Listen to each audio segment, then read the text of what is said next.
দর্শক, পুরো পৃথিবীতে যে যুদ্ধ পরিস্থিতি তৈরি হয় বা যুদ্ধ পরিস্থিতি বিরাজ করে এর পেছনে অর্থ বাণিজ্য বা সামরিক অস্ত্র বাণিজ্য একটি গুরুত্বপূর্ণ ভূমিকা পালন করে থাকে।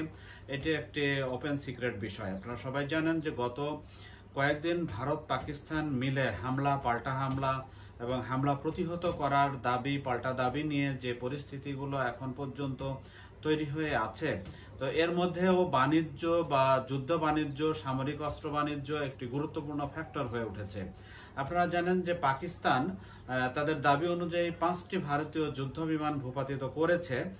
এর মধ্যে 3টি রাফাল যুদ্ধ বিমান, যেটি ফ্রান্সের দাসর এভিয়েশন কোম্পানির তৈরি।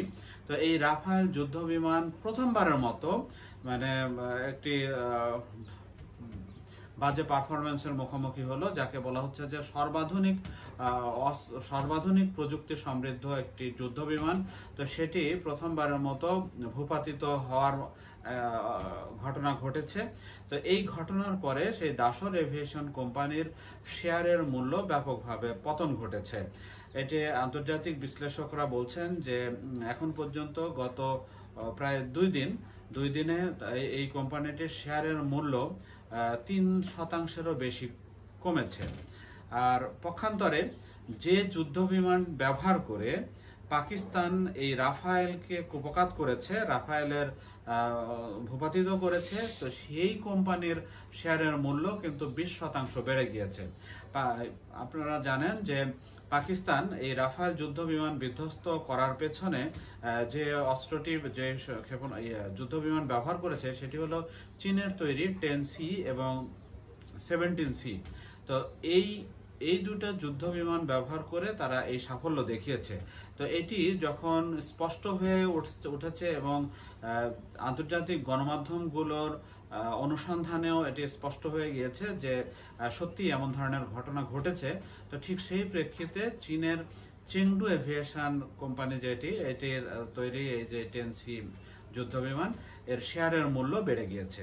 শেয়ারের মূল্য বেড়েছে 20% পর্যন্ত। আপনারা নিশ্চয়ই জানেন যে টিআরটির প্রতিবেদনে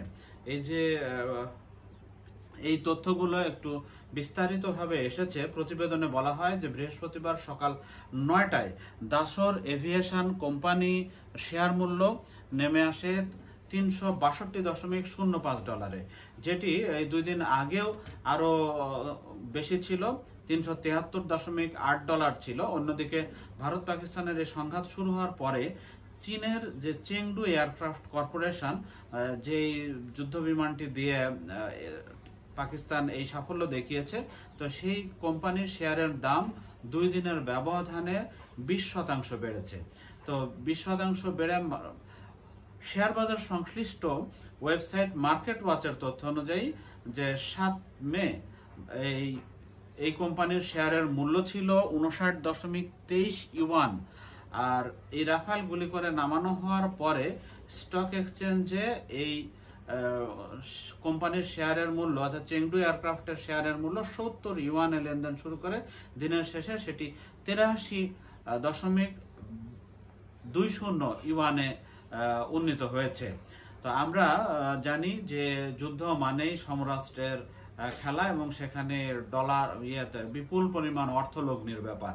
তো এই অবস্থায় যে প্রথমবারের মতো এই 10C এমন সাফল্য দেখিয়েছে, আমার কাছে 10C এবং রাফাল দুটার জন্যই এই পাক ভারত উত্তেজনাটা একটা দারুণ টেস্ট হিসেবে আবির্ভূত হয়েছে। সেখানে শুধু পাকিস্তানের কৃতিত্ব বা ভারতের একটি লজ্জাজনক পরিস্থিতি শুধু না, এটা আন্তর্জাতিকভাবে যেটা অপরাজেয় কিংবা যদি বলি যে অপ্রতিদ্বন্দ্বী সেরা যুদ্ধ বিমান হিসাবে রাফালের কদর এবং নামডাক ছিল, তো সেই নাকুচা ভাবটাকে মাটিতে নামিয়ে এনেছে এই চীনের চেংডু এয়ারক্রাফটের এটার নাম হচ্ছে চেংডু এয়ারক্রাফট কর্পোরেশন, নির্মাতা প্রতিষ্ঠান, তো তার তৈরি 10C যুদ্ধ বিমানটি। তবে স্বভাবতই এতে করে এই কোম্পানির এই 10C যুদ্ধ বিমানের কদর পুরো পৃথিবীতে বাড়বে।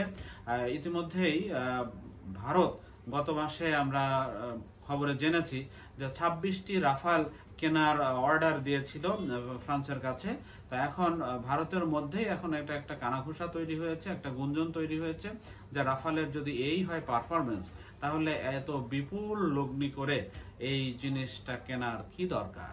বিপুল লগ্নি বলতে এই 26টার জন্য প্রায় মানে 7,000 কোটি টাকার মতো খরচ হবে। তো তার চেয়ে বেশি হবে সম্ভবত। ফলে এখন ভারতও মানে একটু দ্বিধায় পড়ে গিয়েছে যে এই অবস্থায় তারা এই রাফালের এই চালানটি নিয়ে আসলে কতটুকু কার্যকর বিমান শক্তি অর্জন করতে পারবে।